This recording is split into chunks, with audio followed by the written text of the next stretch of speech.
When you say conversations, what does that mean? That means that I was hearing a voice, and I was discussing this with God.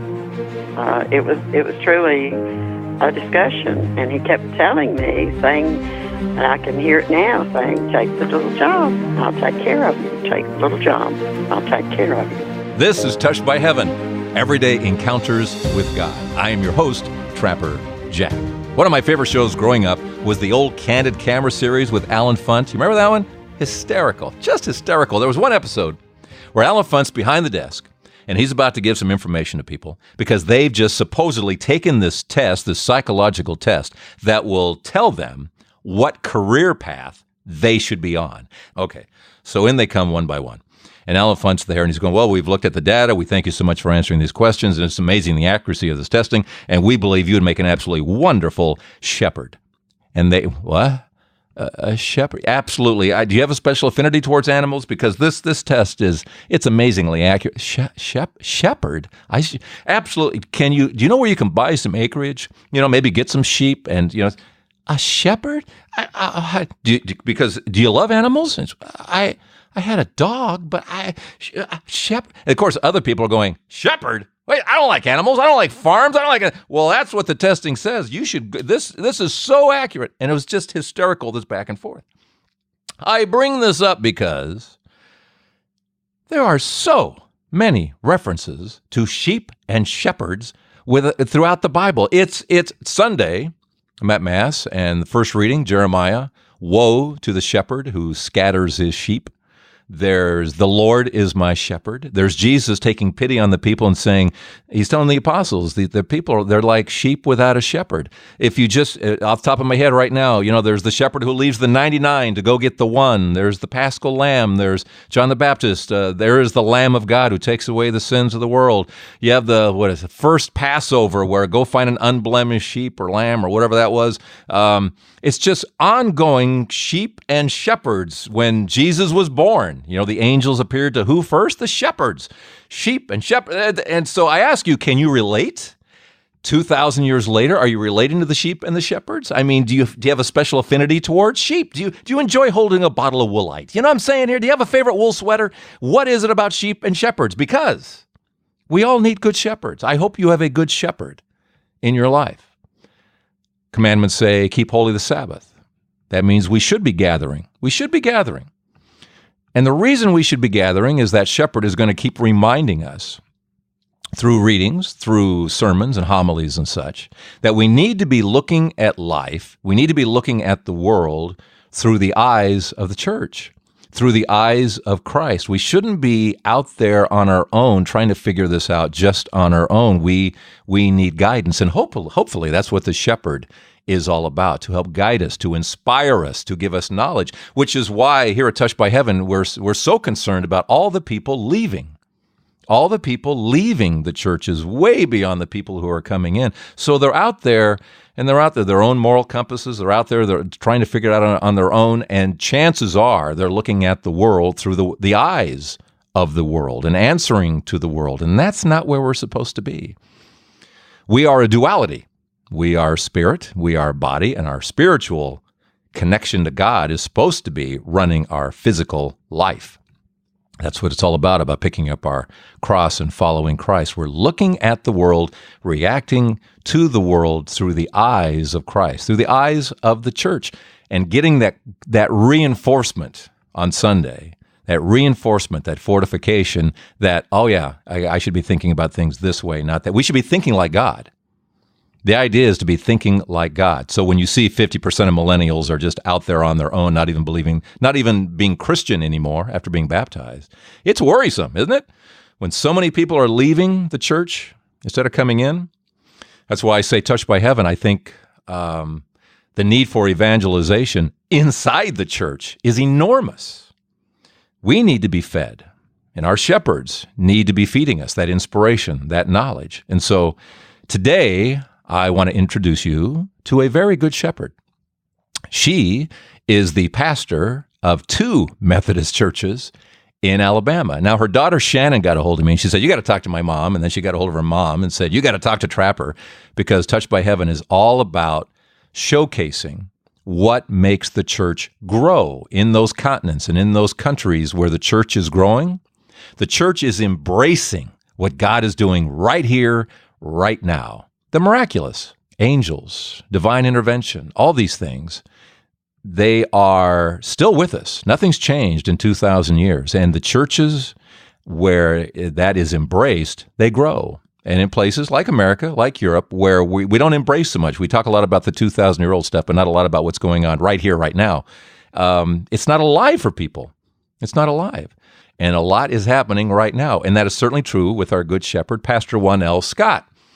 And you will see in this episode how she's had this constant conversation going on with God of what God is doing in her life. This conversation is remarkable.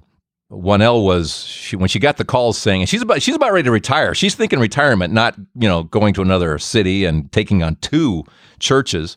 But she's kind of pondering retirement, and then this call comes in, and she goes, "Well, God, if you want me to take this, and I will do whatever you want me to do, but I would have to sell my house." So she mentions it on Facebook. I need to sell my house. Immediately, 6 people respond, and the first person that shows up at her door says, "What are you asking for it?" And she tells them, "Okay, I got cash. Boom, done." And I said, I think we're packing, Lord. I think we're packing. Yes, I've been here a total of 10 days now. I am in Haleville. I was living in Florence up until last week. And Shannon says, ask her about the gallbladder. That's kind of where the story begins. Ask her about when she had to go to the hospital because her gallbladder was causing her problems, and she was unconscious for 9 days because gangrene was in there, all kinds of stuff. So let's start there about what happened when she was at the hospital, unconscious for 9 days. And they found that my gallbladder was so rotten that it broke. And gangrene spilled out in my system, and my heart stopped. So I was in intensive care for about 9 days. But I don't remember the intensive care part. I just remember during that time that God was talking to me, that we were having very deep conversations that I needed to take this little job. There was a little job that had come up, and they had asked me to take it as a youth minister in this small church, but they were going to pay $13,400. That's so for a 40-hour-a-week job. I just couldn't do it. And I said, I can't do that. I can't do that. I can't live. I had come through a very abusive marriage. I'll just put it that way. And I was really I was struggling to make ends meet, so to speak, just as most single moms do. When you say conversations, what does that mean?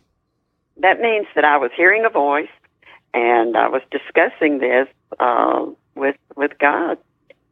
It was truly a discussion, and He kept telling me, saying, and I can hear it now, saying, "Take the little job. I'll take care of you. Take the little job. I'll take care of you." And finally, I said, "Lord, I will go wherever. I will do whatever you want me to." I just surrendered my life at that point and said, "I'm yours, and I will take this job." You were conscious, unconscious, sleeping. What would you say your state was during those moments? Oh, I was unconscious for 9 days during that time. I have a relative that was one of the RNs in there, and they didn't think I was going to survive because the poison in my body had just really taken over. You just woke up one day. I woke up one day with the doctor patting me on my feet, on my toes, and I remember him looking at me and saying, "You are my miracle patient."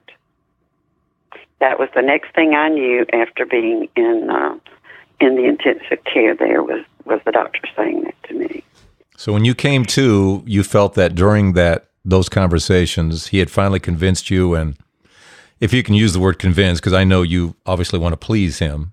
You were making your case. Would you say you were making your case? I was making my case, and I felt like I was trying to convince him that I couldn't do this. And I felt like God was saying, "I will take care of you," and I needed to trust that. So she takes the job. This is an interesting way of making a little more money. I had a friend that offered me a job to work in the pits of a racetrack. They owned the racetrack, and they said we need someone we can trust because there's so much money that comes through there. So there's a little block building in the middle of this racetrack, and so I started working there, and they paid me like $50 a night. One of the drivers, one night they were going to have a powder puff race, and the driver said, "I have seen you pull in here on two wheels." He said, "Would you like to drive one of my cars in the powder puff race?" I said, "I'd love to." And he gave me a helmet, and there's not a door to open, so you climb through the window, and I came in second in this race. So for the next 5 years, I worked in the pits and raced cars. What did racing cars pay? It varied from $100 to a few $100s on a weekend. So hot roddin' Wannell Scott now wants to go to a Christian conference. Costs money to go there. Costs $150. She doesn't really have well, wait a minute. She makes $50 in the pits on Friday, Saturday, Sunday. That's $150. That's how she'll go.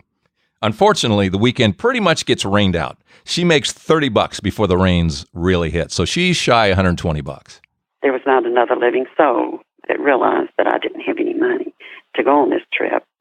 The secretary said, "Come by the office before you leave." And I did. She handed me an envelope. She said this was in the offering plate. And it was just a sealed envelope that had said, "Please give to Wannell." I opened it. It was a note from a grandparent with $120 in it, saying, "Thank you for all you're doing for our kids." Don't you love it when it's the exact amount? I mean, it was not in excess. It was not 150, so I could have an extra 30. It was 120. Eventually, Wannell Scott, being a very good youth minister, another church notices that, of course, and hires her at like triple the money. But unfortunately, she and the pastor aren't quite getting along here. The pastor's kind of a my way or the highway kind of thing. I resigned because it was he was just going to kill my reputation and everything else. I was feeling very depressed, very depressed. And this brings up something else that I know Shannon asked me to share with you, so I will. But this starts back when I was 13. As we know, dreams can be an interesting way that God speaks to us. And dreams have played a big role in the life of Wannell Scott. She, when she was 1, she lost her older brother. He died at age 5, so she didn't really know him. And then later, when she got to about 13 or so, she lost a close friend, a boy that was 13, and he died. So she was really hit by the tragedy of that. But he showed up in a dream. That was my friend that had been killed in the car accident. His name was Weldon. He was Weldon Naylor. He was killed in a car accident. And he was your tour guide. He was the one that met you in your dream. And in the dream, she's in a church, sitting in the back, and there's a coffin up front. An open coffin. But I thought I laid down in the casket and that he took me somewhere. It was just like no place, but he introduced me to my brother. And my brother was just a little bit older than I was. But he told me that my friend would be fine, that death was not, that it was okay. And it gave me a sense of peace. But I met my brother for the first time, and I guess it was the next day, I went to the funeral, happened to be in the church of not where I had dreamed, and I sat in the seat in the very back of that church where I had dreamed I was sitting and could see straight down to my friend in the casket.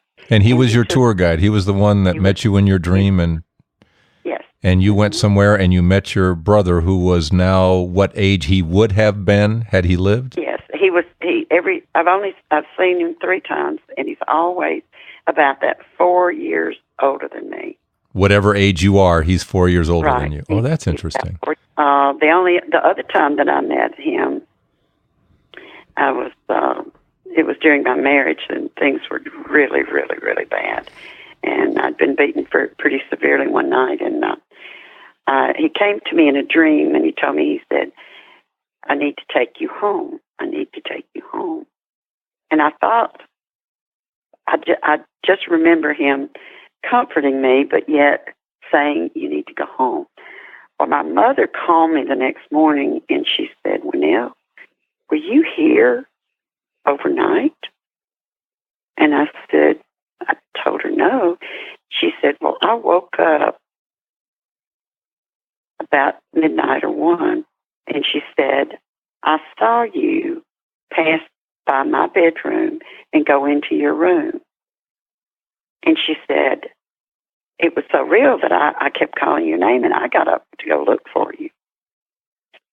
And she described the gown that I had on that night. And so I think that my brother was just trying to comfort me, and my comfort zone was my parents. And so that was the second time. But the third time that I saw my brother in a dream was after, like I said, I was this job that I felt, that God had given me and everything was not going really well. And I know Shannon came home one day, and I was depressed. I was really depressed. And she put her hands on her hips, and she said, it's your fault. And I said, what? She said, no, not what happened. I said, that's not your fault. She said, but you're not forgiving this pastor that had kind of done me wrong. And she says, you're not forgiving him, and therefore you're blocking God. Well, I sat down, and I had heard that the pastor was going to have some surgery, and I wrote him a note, and and I prayed for him, and I told him that I would be praying for him, that I hope that he did well. And that helped me to let go of that. Well, during this time, I had another dream, and I dreamed that my brother came to me and was telling me that it was going to be okay, that God had a plan for me, and that I needed to just hold on to my faith, and to remember God's promise. And he started to leave, and there was a penny embedded in his chest, right about the collarbone. And I said, what is that? And he said, oh, that's a penny. And he said, you're going to find a lot of pennies in the next few months. And he said, every time you do find a penny, I want you to know that is a message from God saying, I am with you. I am with you. I started finding pennies. Well, I didn't say anything the first day. I found some pennies to anybody. And the next day, though, I woke up and there was pennies in my bed. And I called Shannon. I said, Shannon, did you put these pennies in my bed? And she said, no. Why would I do that? And I told her about my dream. Well, we started finding pennies. She and I both. We found more than a quart jar. We started saving them. We found more than a quart jar of pennies in the first month. They would be in our car. They would be in a brand new house, and they'd be in a windowsill. They'd just be in the strangest places. But we continued to collect those pennies. And it was like God was just blessing the ministry as well as what I was doing. I've continued to find pennies. I don't find them all the time. But I've traveled overseas and done mission work over there for about 15 years in a country called Latvia. And every time I go to Latvia, I find an American penny on the street. I love it. And as I listen to this, it's like, and let me just say this, is that I don't care whether you're Pastor Wannell or Trapper Jack or Pope Francis or Tony Robbins. Sometimes we look at people and we go, well, they've got it all together. No, they don't. Everyone gets tested. No. Everyone gets tested. There's no one who just goes, I got this covered. Nobody. Everybody gets tested. I don't care how they look on television or the radio or whatever. Everyone gets tested. Joel Osteen gets tested. It flows out of his mouth so easily, but trust me, he gets tested. Well, this is the way I look at it. what more had the devil rather do than to get someone that's really trying and struggling to live a life for God? So the temptations are going to be greater and probably worse for someone that's really struggling in that direction, because we're all human with flesh and blood. And, it is that temptation, and it can be a very difficult struggle to hold on to that faith. And I can tell you because I've lived it. But when I stop and I really look at what has happened, I say, there's times I will sit here and I'll say to myself, how on earth could you ever question knowing all the things that happen? And like I was telling Shannon, I said, I know that there's a lot of people that would not believe this. They would not believe a lot of these things. But like she said, but Mom, I lived it with you. She said, I lived it. I saw it happen. Well, let me just tell you about her. I mentioned earlier that Pastor Wannell Scott's daughter, Shannon, is the one who connected us for this episode. And Shannon, when Wannell was pregnant with Shannon, it didn't look good for the pregnancy. The chromosomes are all out of whack. So they said I could abort her because of the chromosomal disorder. Part of the top portions of her chromosomes are missing, and the other side is kind of a globule. So they didn't know how deformed she was going to be. Well, but she was perfect in every way. God has He's blessed my life in ways that I cannot begin to describe at times. I don't say it's easy. I don't say that it's something that you don't pray about and commune with God daily. I live one day at a time, I really, truly do. But I will say that I can look at my life and see that I have been blessed beyond words. I don't have wealth, but I have a contentment in my spiritual side that is worth more than anything anyone ever could give me. As you and I both said, that doesn't mean that I'm perfect, because I am so far from it. I'm a sinner just like everybody else. But I do strive very hard to listen to God. And I believe the promise that He made me, because I've lived the last close to 30 years since that happened. Since the gallbladder? Uh-huh. Yes, we're all sinners. The sin usually is doubt. We all doubt. If we all were perfectly trusting, we would just trust every moment of every day as being God's will and just be as content as possible, and we're not. And so to the level that we can hold that doubt down and say, I trust in you. And I'm sure you've had doubt along the way, but look what you did at every step. You said yes to the big stuff, to the point where He's showering you with pennies or whatever, with I'm with you, when those moments happen, don't you feel richer than anybody could possibly be? That God is saying, I'm with you right now. He in a physical way, He is saying, I'm with you right here, right now. Isn't that just the coolest feeling in the world? I think it's the most humbling feeling in the world, is the way I would put it. I feel so humbled to say, who am I that you would give me this kind of a message? That's what I can say I truly feel. And as you can tell, I still get emotional. When I think, who on earth am I? Who am I to even be used? I don't feel worthy. You know what I mean? I don't feel worthy, and yet, but I know that God is using me. And so I told you that it was time for me to retire, and God was saying, I'm not through with you yet, and I want you to preach. And so I picked up a few days ago and have moved up here in the top of a mountain in a place that it's very different than any place I've lived in a long, long time, okay? This is where, for some reason, I'm supposed to be. I have a question for you. Absolutely. And you're just the person to ask, since you're a United Methodist pastor of a couple of churches here. The reason, the touched by heaven, the reason why your daughter Shannon said you need to talk to Trapper about this kind of stuff. The church in general, I assume this is true with Methodists too, you can correct me if not.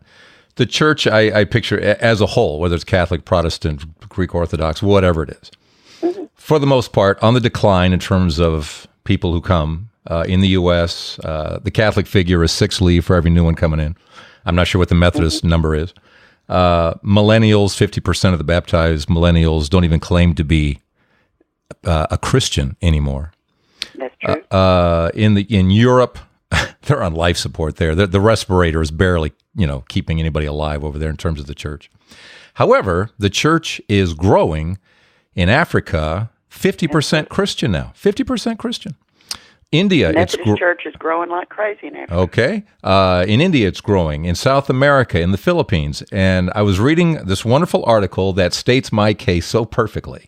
And that is, the reason it's growing there and not here is because those countries, those continents, embrace what you've been talking about, the miraculous. Everything you've said today is miraculous. It's that conversation with God while you are unconscious, the directing you to that job, winning powder puff, the $120 because that's exactly what you needed, the pennies in your bed. These things are all miraculous. That's all part of your story, your beautiful story. I have my story. The church has its story. And I sit here going, if people knew about your story and my story, and one that I'm sure you've never heard of, and that is the miracle of the Holy Fire, which every Orthodox Easter, the Greek Orthodox patriarch goes into the tomb of Christ where he was laid, and since the beginning of the church, fire has come out of the stone where Jesus laid on Saturday afternoon of Orthodox Easter, and it's not a lie. It's not a lie. Are you familiar with the miracle of the Holy Fire? You ever heard of that one? I have heard of it. I don't say that I know a lot about it, okay. But I have heard of it. Yes, I live for the day when a United Methodist pastor in Alabama and a Catholic priest in Dubuque and a Greek Orthodox, I long for the day when on Orthodox Easter, every minister stands at the pulpit and says, it happened again.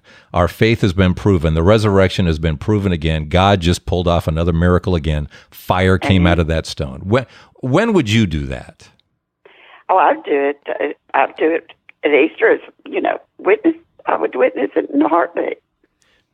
My thing is, anything that I am certain is real, and I believe so desperately of the resurrection and the life of Jesus Christ, and I believe in these miracles, I do not hesitate to give witness to what I know. Because I think the reason everybody walks is for the very same reason I walked at age 19. God is boring. He's boring, he's disconnected, he's vague, without being shown the wow of God, the wow of God that this church was built on, the wow of God when people were risking imprisonment and death at the beginning because they saw the wow of God. Your story is a wow. And it's real. Anybody that knows me will tell you those are real things. I'm going to interject something here this was part of what I preached on this past Sunday, was that today's generation is looking for excitement. They're looking for excitement and entertainment, but they're looking for excitement, and we as a church do not allow them to see the excitement there is in God and the contentment that we're looking for, and that they look at others and they look at the entertainment, they look at the media, they look at technology, and they see an excitement that is more tangible to them than they do when they look at Jesus Christ, because we do not tell our stories because we don't think people will believe, because we don't believe enough. It's very true. Many of us don't because it's been drilled into us. I'll tell you experience, and there are many people that can attest to this to being true. I did a retreat. Here's a wonderful little teaching moment from Wannell Scott. There was going to be a youth get-together, part of which was going to have to be outside, and the weather's looking horrible. Here come the rains, and everyone's telling Wannell, the rains are coming. Just look at the radar. He had his iPad, and he put it in my face, and he said, "You look at this. It's raining, it's raining, it's raining." He said, "All of this is green." Said, "We just can't." I told him, "I do not pray unless I totally believe." I said, "There's no need in prayer if you're not going to believe." And I said, "I believe in the power of prayer." And I said, "I believe that God wants us to pray in such a way that, because what we're here about is to help others believe, and that's what he wants." It came close to that time. They put it out. He came back with his iPad, and he said, "I can't believe this. I want to show you this." There was... he pulled it up where you could almost see the church. There was a V. It rained all the way around. The V started just outside of the church. It didn't rain a drop until after that service was over and everybody was inside. God bless you. God bless you. And it was one of those miracles, and that it was powerful. But it didn't just make those kids believe. Those adults became, some of those became major prayer warriors after that. And we studied prayer, we looked at things. But that happened again at camp. And we sat outside and watched. It wasn't rain, it was bad thunderstorms. And we were in the mountains, and we prayed. And we were able to have our bonfire even. But we watched the clouds, the thunder, and all going by on the other side of the lake. We watched it go by. Isn't that cool? I mean, what a great act of love to show you and to show those kids. What a beautiful act of love. And then it's so much easier to enter into a relationship with a God that you know is alive. Absolutely. And I let them know of my story. I mean, I don't beat them with it. But when the occasion arises, they need to hear my story. Like I said, it's been an amazing adventure.